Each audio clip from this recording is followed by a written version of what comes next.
So today, we're going to talk about the guns of NFAC, or NFAC. Now this is just based on what was seen in newsreel and YouTube footage and Facebook footage and stuff in Georgia, also Kentucky. So when we're looking at NFAC, what we see is a pretty uniform distribution of weapons.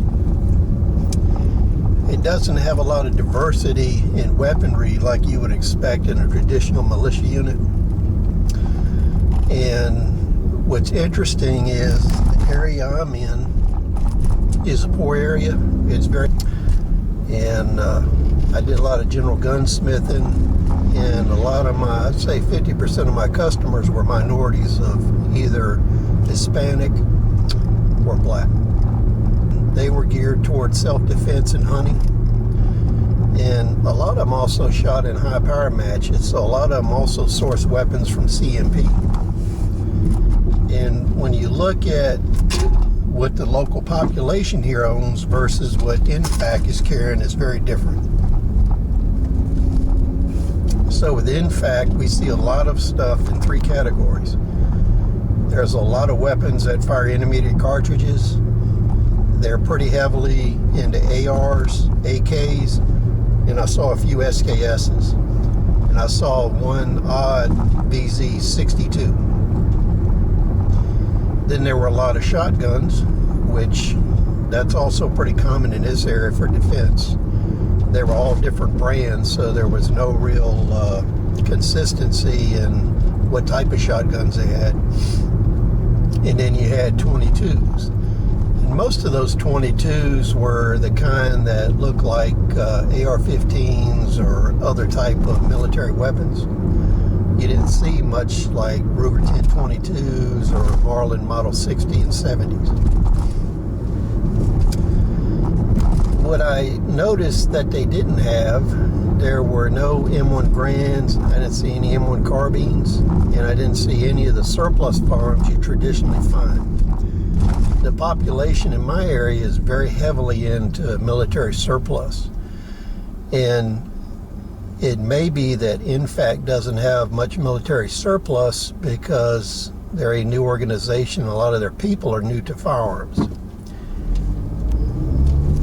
Even 10, 15, 20 years ago, surplus weapons were very available and the prices were low. So a lot of the poorer people in my area bought a tremendous amount of those weapons.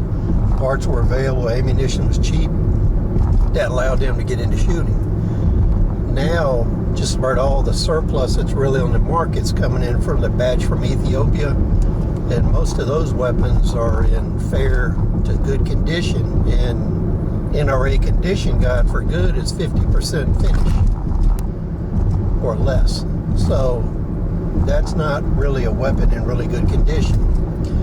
And the prices don't reflect the condition, so that may be a factor why you don't see many of these weapons. Now, the preponderance of intermediate cartridges, shotgun ammunition 22s, is traditionally a close-range force. That kind of fits in with the primitive infantry model I talked about in the last video.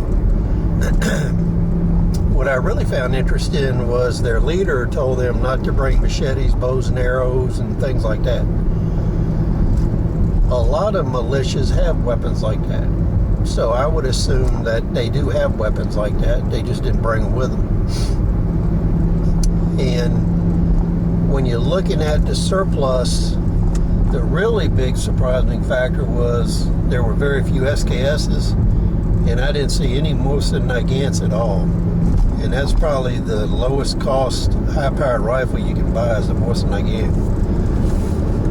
And I saw some sniping systems and some dedicated marksman rifles, but most of those were built on the intermediate platform.